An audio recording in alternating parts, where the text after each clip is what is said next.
Good morning students. मैं Sanskrit subject teacher Sandhu Saini आदर्श बाल निकेतन senior secondary school आपकी संस्कृत क्लास में आपका स्वागत करती हूँ।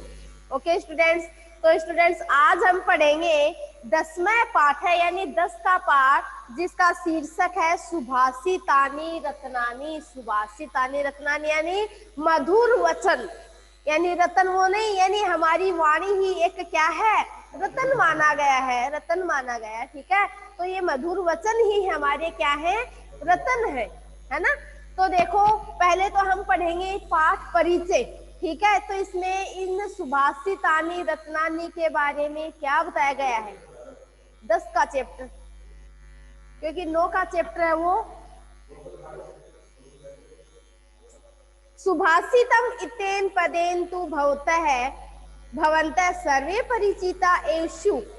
सुभाषितम इनेन यानी सुभाषित इतेनेन यह, पदेन यानी पद, तू यानी तो, भवन्तः यानी आप सब, सर्वे परिचिता एषु यानी सुभाषितानि यह पद है, इससे तो आप सब परिचित ही होंगे। पता है ना, सुभाषितानि का मतलब क्या होता है, मधुर वचन होता है। यानी ये तो सब आप सब इनके बारे में तो जानते ही हैं।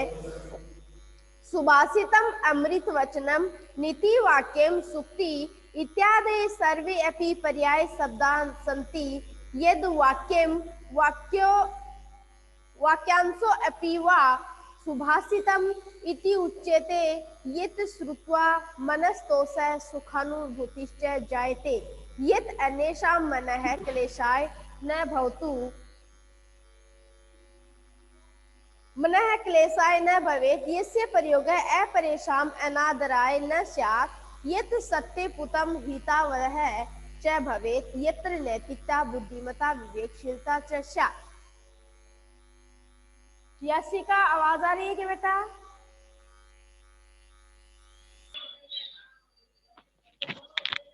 सुभाषितम अमृत वचनम। सुभाषितम ये एक क्या है, अमृत वचन है। नीति वाक्य, नीति वाक्य, सूक्ति यानी सुभाषित, अमृत वचन, नीति वाक्य, ये जो सूक्ति है इत्यादि इत्यादि जो सूक्ति है, सर्वे अपि सभी पर्याय शब्दान संति, ये सब सुभाषितानि के पर्याय शब्द है। कौन कौन से हैं? सुभाषितम, अमृत वचनम और नीति वाक्य। ये जो सूक्तियां हैं ये इन सब के क्या है, पर्याय शब्द हैं। यद वाक्य, यह वाक्य, वाक्यांश या वाक्यांश में भी सुभाषितम इति उच्यते। सुभाषितम यह कहा गया है कि श्रुत्वा सुना गया है, मनस्तोष यानी यह जो सुभाषित है इन वाक्यों को बोलते हैं और सुनते हैं तो मनस्तोष है, मन में क्या पैदा होता है, संतोष पैदा होता है। मन में संतोष और सुखानुभूति जायते, मन में संतोष और सुख की अनुभूति होती है। किसको सुनकर होती है, यानी इन मधुर वचनों को, सुभाषित वचनों को सुनकर मन में संतोष और सुख की अनुभूति होती है। यत अन्येषां मनः, और कि अन्य साम, अन्य के, मन यानी दूसरों के, मन यानी मन में, क्लेशाय यानी क्लेश, द्वेष, न भवे यानी किसी के मन में ये बात सुन के द्वेष नहीं होना चाहिए, यानी उनके सामने वाले के मन का जो द्वेष है, जो क्लेश है, वो उसकी भावनाओं से दूर करता है। क्या, कौन दूर करता है? ये जो मधुर वचन है, सुभाषित वचन है, ये दूसरों के मन में जो द्वेष होता है उसको क्या करता है, नष्ट करता है।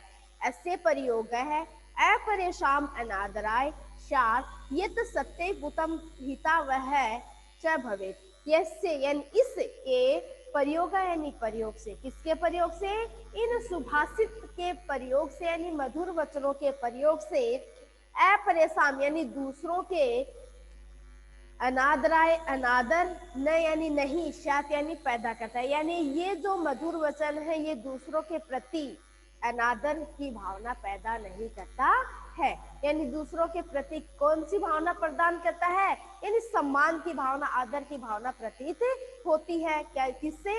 ये जो मधुर वचन है इनको सुनने से।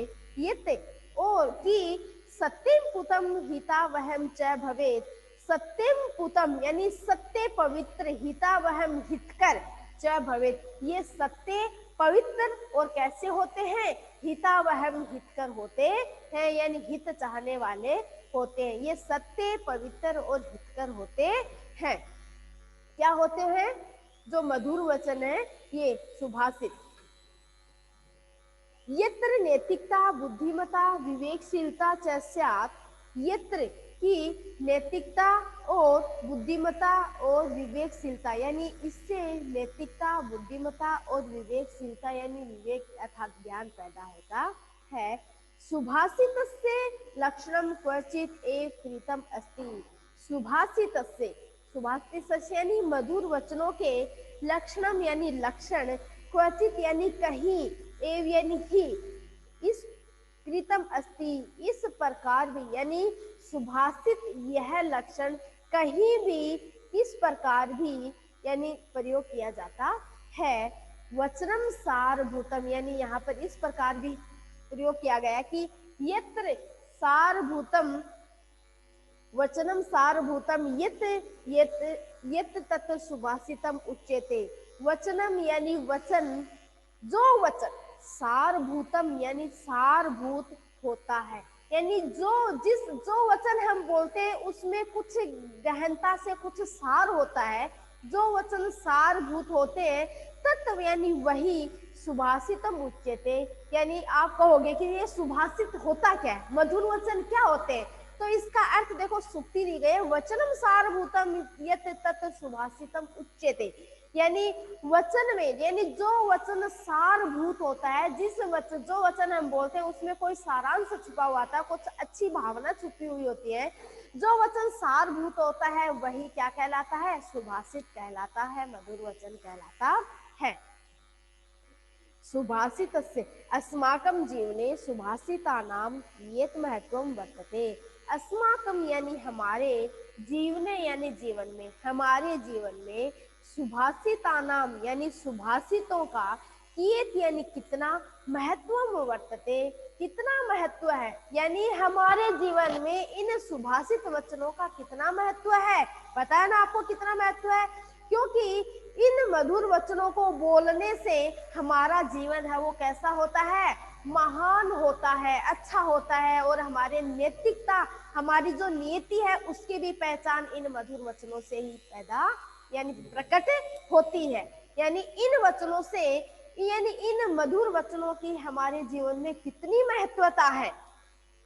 यत्तेस्मिन् विषये अपि कतिपयानि सुभाषितानि एव मिलन्ति, यत्तेस्मिन् इस प्रकार, यानी यत्तेस्मिन् इस विषय में, किस विषय में, सुभाषितानि, यत्तेस्मिन् इस विषय में, विषय अपि विषय में, अपि यानी भी, अपि है ये क्या है, एक अव्यय शब्द है, अपि है ये क्या है, अव्यय, अपि यानी क्या होता है, भी, अपि यानी क्या होता है, भी, तो ये क्या है, एक अव्यय, अव्यय कहते किसे हैं, यानी जिसमें लिंग वचन कारक विभक्ति आदि लगाने से किसी प्रकार का कोई परिवर्तन नहीं होता है, उसे ही क्या कहते हैं, अव्यय कहते हैं। अव्यय यानी जो रहता है वैसा का वैसा ही रहता है, यानी चाहे इसमें लिंग लगा दो, कारक लगा दो, वचन लगा दो, विभक्ति लगा दो, कुछ भी लगा दो, ये अव्यय है वो यही रहेंगे, इसमें किसी प्रकार का कोई परिवर्तन नहीं होता है। अब देखो, इत्तेस्मिन् इस विषय में भी कतिपयानि कितना कुछ, सुभाषितानि सुभाषित एवं मिलन्ति यानी इस प्रकार मिलते हैं, यानी इस प्रकार के वचनों में, यानी इन सुभाषित इस विषय में कितने सुभाषित यानी कितने सुभाषित एवं हमें मिलनते यानी मिलते हैं, यानी कितने ही मधुर वचन इस प्रकार मिलते हैं, यानी इसमें हमें किस प्रकार से, इस मधुर वचनों में हमें किस प्रकार से कितने क्या सुभाषितानी मधुर वचन एव ही मिलनते यानी मिलते हैं, जो मधुर वचन मिले हैं वो हमें यहाँ पर बताए गए हैं। देखो इसमें 4 श्लोक बताए गए हैं, इन 4 श्लोकों में उन मधुर वचनों के बारे में ही बताया है कि इस संसार में हमें क्या क्या बताया गया है। तो आपको ये श्लोक है बेटा ध्यान से पढ़ना है, पाठ परिचय में जो ये जो श्लोक है, पहला, दूसरा, तीसरा और चौथा, इन श्लोकों को ध्यान से पढ़ना। अगर आप इन श्लोकों को ध्यान से पढ़ोगे तो आपके मन में भी शायद आज कुछ नया विचार पैदा होगा। किसके लिए? मधुर वचनों के लिए। तो देखो, पहला है, संसार कटु वृक्ष से द्वे फले अमृतों में, सुभाषित रसा स्वाद है संगति सृजने जने। संसार यानी हमारा जो हम जिसमें रहते हैं संसार में, उस संसार की बात बताई गई है। संसार में कटु यानी होते हैं कड़वे। कटु यानी क्या होते हैं? कड़वे। कटु यानी कड़वे। वृक्ष यानी वृक्ष। इस संसार में कटु वृक्ष से कड़वे वृक्ष कितने हैं? द्वे यानी दो। द्वे यानी दो, यानी इस संसार में दो कड़वे वृक्ष हैं। दो फले अमृतोप में, यानी दो कड़वे वृक्ष हैं और ये क्या है? अमृत के समान फल देते हैं। इस संसार में संसारे कटु वृक्ष से, संसार में कड़वे वृक्ष द्वे फले अमृतों में, यानी संसार में कड़वे वृक्ष वो दो अमृत रूपी फल है देते हैं। पहला है, अब वो दो अमृत रूपी फल कौन से हैं? ध्यान से देखना, बातें नहीं। सुभाषित रसा स्वादम। सुभाषित यानी मधुर वचनों के रसों का आस्वादन करना, यानी मधुर वचनों को ग्रहण करना। मधुर वचन हम सुनकर उसको अपने चरित्र में उतारते हैं, अपने मन में हम यानी अपने आचरण में लागू करते हैं, वो ही क्या है? मधुर फल है, अमृत के समान फल बताए गए। पहला तो ये हो गया सुभाषित रसा स्वादम, यानी सुभाषितों का रसा स्वाद, यानी मधुर वचनों का रस का स्वाद, अर्थात उसमें क्या करना? मन से उसको सुनना, उसमें हमें रुचि प्रदान, जिससे हमें अच्छा आनंद आता है सुनकर। तो सुभाषित रसा स्वाद है, सुभाषितों का रसा स्वाद। और सज्जनई सुजनई जने, यानी सज्जनों के साथ संगति करना, यानी इस संसार में दो कड़वे वृक्ष हैं। इस संसार में दो कड़वे वृक्ष हैं जो अमृत के समान फल देते हैं। यानी वृक्ष तो कड़वे हैं लेकिन फल कैसे देते हैं? मधुर फल देते हैं, मीठे फल देते हैं। और वो फल कौन से? एक तो मधुर वाणी से, मधुर वाणी का हमें रसा स्वादन करना, और दूसरा है सज्जनों के साथ संगति करना। क्योंकि हम सज्जनों के साथ संगति करते हैं तो हमें कैसे वचन सुनने को मिलते हैं? मधुर वचन सुनने को मिलते हैं, और हमें अच्छी संगति का ही क्या होता है? अच्छी संगति का प्रभाव पड़ता है। और जब हम मधुर वचन सुनेंगे तो उन मधुर वचनों से भी हमारा मन है वो प्रफुल्लित हो जाता है। तो पहले का अर्थ यह है कि संसार रूपी वृक्ष में, यानी संसार में दो कड़वे वृक्ष है ना? दो कड़वे वृक्ष है, यानी ये एक संसार है, एक वृक्ष के समान बताया गया। इसमें दो कड़वे वृक्ष हैं, तो इसमें फल देने वाले दो फल देते हैं, लेकिन वो फल कैसे होते हैं? मधुर फल होते हैं।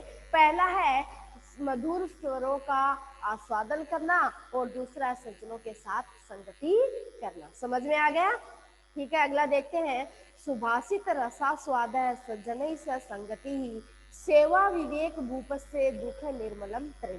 तो इसमें देखो क्या बताया गया है कि सुभाषित का रसा स्वाद, यानी मधुर वचनों को हम ग्रहण करते हैं, मधुर वचनों को सुनते हैं और उसमें हम आनंद प्राप्त करते हैं। यानी सुभाषितों का रसा स्वाद और सज्जनों के साथ संगति, दो हो गए ना। एक तो सुभाषित यानी मधुर वचनों का हमें मधुर वचनों का रसा स्वादन करना, और दूसरा है सज्जनों के साथ संगति करना, और तीसरा क्या बताया गया है? सेवा। सेवा विवेकी भूपस्य, विवेकी यानी विवेकी भूपस्य यानी राजा। भूप यानी क्या होता है? राजा। यानी विवेकी राजा की क्या करना? सेवा करना। विवेकी राजा की सेवा करना। ये तीनों, त्रय यानी तीनों, यहाँ पर त्रय एक शब्द बताया गया है ना, त्रय। त्रय यानी तीनों, और वो तीनों कौन से? एक तो मधुर वचनों का रसास्वादन करना, दूसरा है सज्जनों के साथ संगति करना, और तीसरा है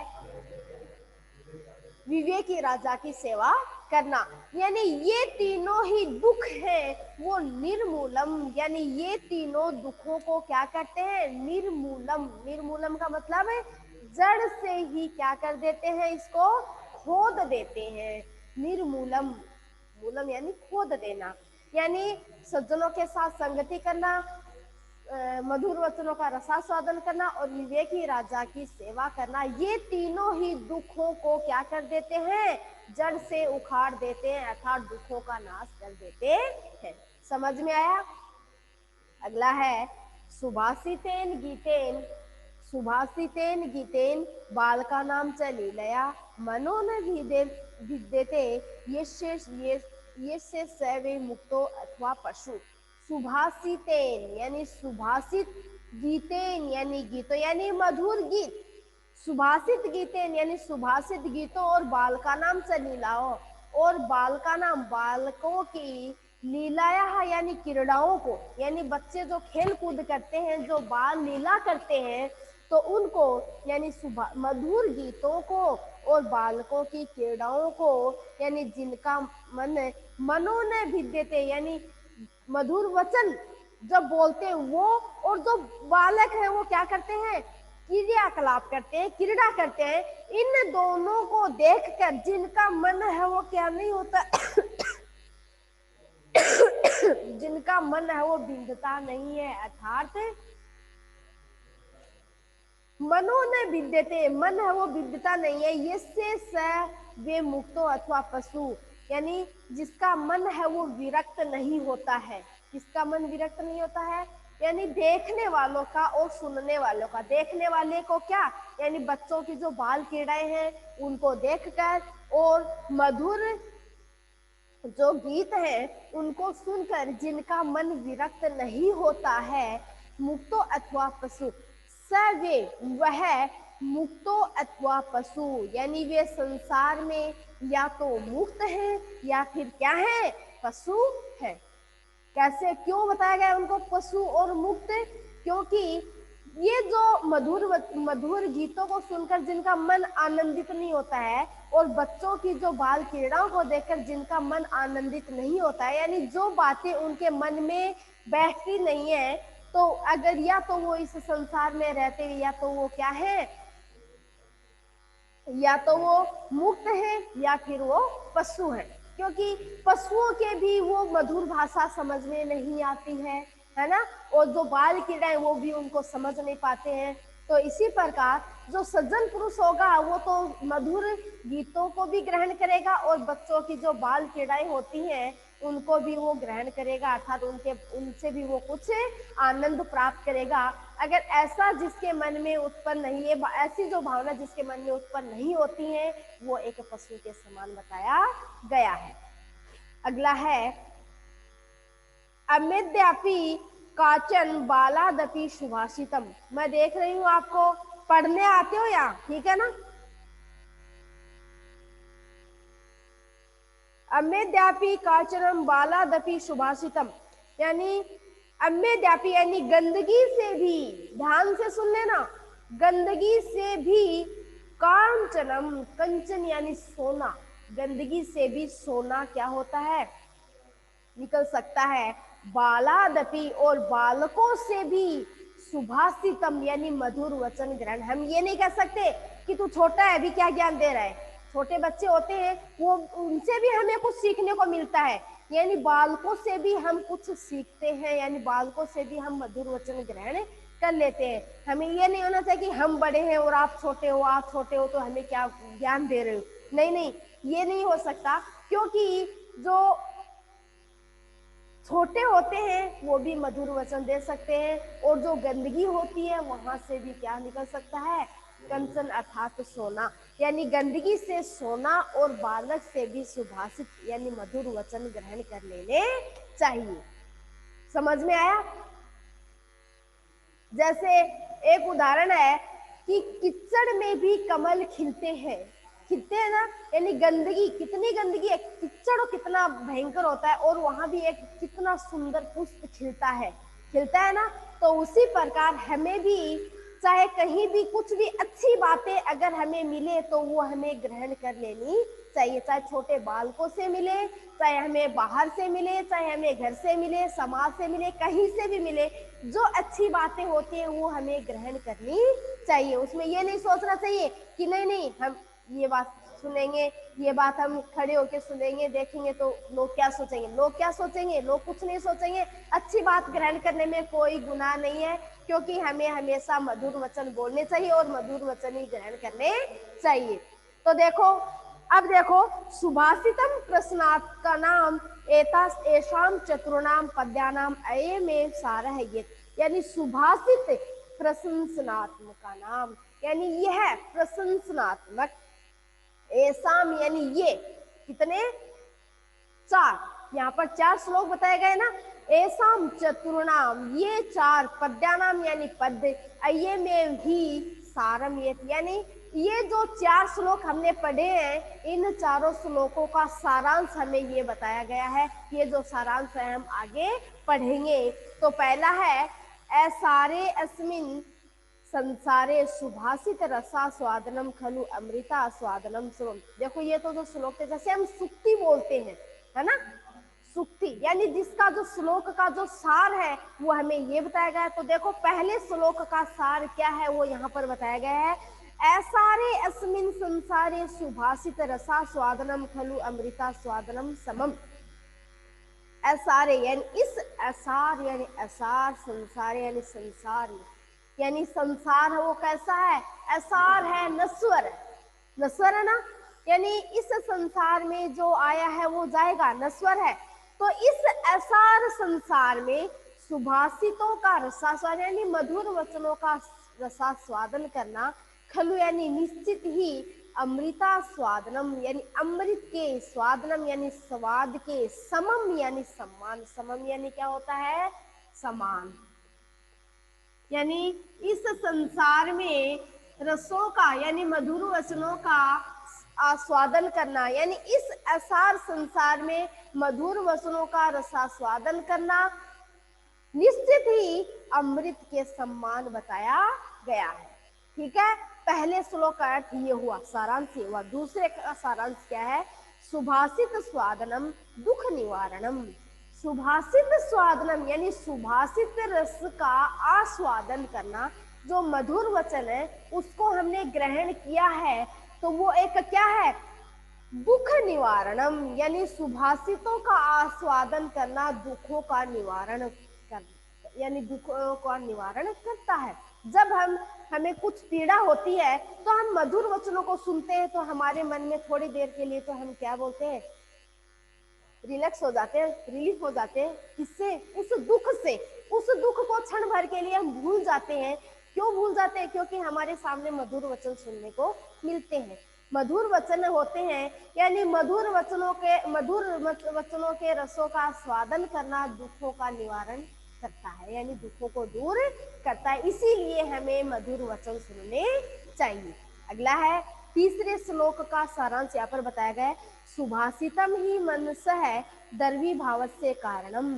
सुभाषितम ही यानी सुभाषित वचन ही, मनसः यानी मन के, मन में, दर्वी भाव से यानी मन में दर्वित होने के कारण, मन में दर्वित होने के कारणम यानी भाव का कारण है, यानी सुभाषित वचन ही मन में, यानी सुभाषित जो वचन होते हैं वो हमारे मन में दर्वी भाव से, यानी सामने वाला चाहे कितना भी हमारे बारे में कितना भी कठोर भावना से क्यों हमारे सामने प्रकट हुआ हो, है ना, जब हम उनको मधुर स्वर सुनाएंगे, अच्छी बातें यानी मधुरता से हम उनके सामने पेश होंगे तो उनका हृदय वो पिघल जाता है, यानी उनकी कठोरता वो दूर हो जाती है और वो कोमल स्वभाव वाला हो जाता है, यानी उनके मन में जो कड़वाहट है वो द्रवित कर देता है। कौन कर देता है, कि जो मधुर वचन है वो सामने वाले की कठोरता को पिघला देता है, यानी सुभाषित वचन ही मन की द्रविता को, यानी मन के द्रवित होने के भाव का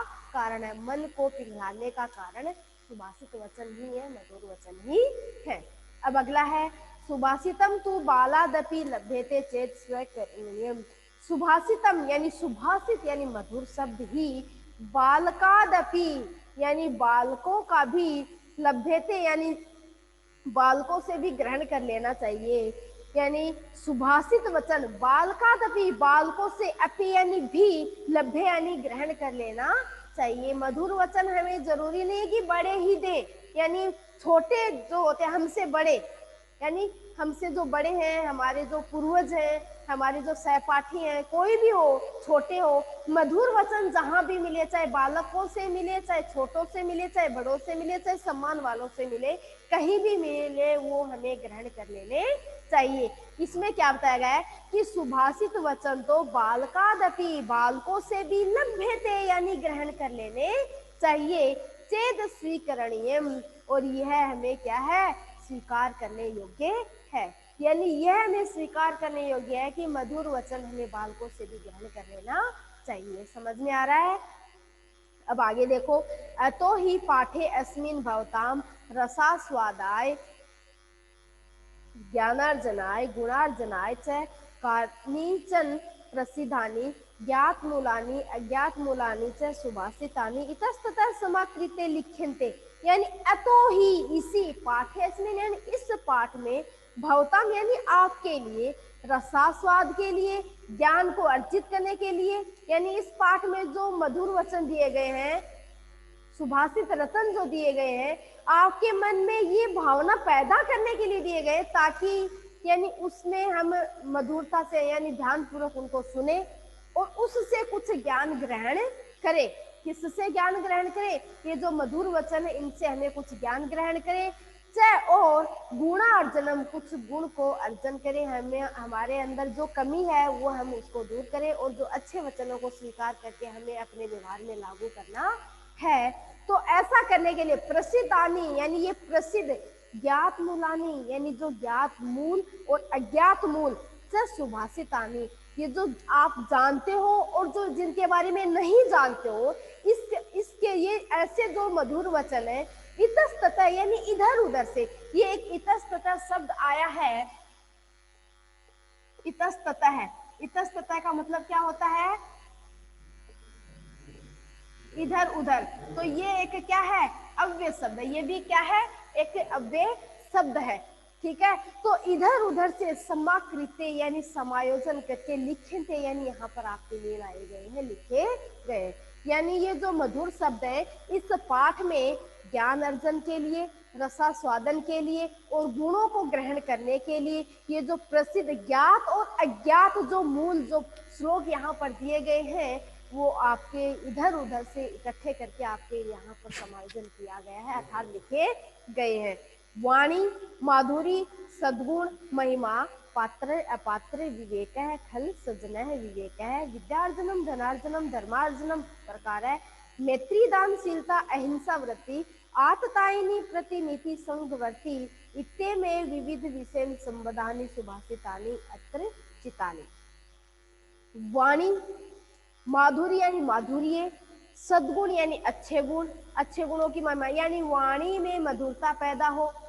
यहाँ पर जो दिए गए ना श्लोक, इसमें इसको सुनकर हमारी वाणी में भी मधुरता पैदा हो। सद्गुण की महिमा बताई गई है, अच्छे गुणों की यहाँ पर महिमा बताई गई है। पात्र और अपात्र विवेकशील, खल यानी दुष्ट और सज्जनों का विवेक यहाँ पर बताया गया कि दुष्ट लोग कैसे होते हैं और सज्जन लोग कैसे होते हैं। विद्या अर्जनम विद्या को ग्रहण करना, धन अर्जनम धन को अर्जनम यानी ग्रहण करना, विद्या को ग्रहण करना, धन को ग्रहण करना, धर्म अर्जनम और धर्म को हमें कैसे अपनाना। ये विद्यार्जन, धनार्जन और धर्म अर्जन ये तीनों प्रकार के, मैत्री मित्रता, दानशीलता यानी दानशीलता, अहिंसा वृत्ति अहिंसा की जो प्रवृत्ति है वो, आतताइयों के प्रति नीति और संग वृत्ति, इत्ते में ये ही विविध विषय, इन विविध विषयों का संबंधानी यानी विविध विषयों के संबंध में सुभाषितानि अत्र चितानी यानी सुभाषितानि अत्र यानी यह, चितानी यानी चुनकर यहाँ पर लिखे गए हैं। यानी आपके मन में गुणों को अर्जन करना, धन को अर्जन करना, धर्म को अर्जन करना, विद्या को अर्जन करना, गुणों की महिमा के बारे में जानना, ठीक है, विवेक और अविवेक के बारे में जानना, दुष्ट और सज्जन पुरुषों ये अंतर बताया गया है, ठीक है। पत्र और अपत्र लोग जो होते हैं, विवेकशीलता जिनमें होती है, ये सब इन मधुर वचनों के माध्यम से यहाँ पर आपको प्रकट किया गया है। तो ठीक है स्टूडेंट्स,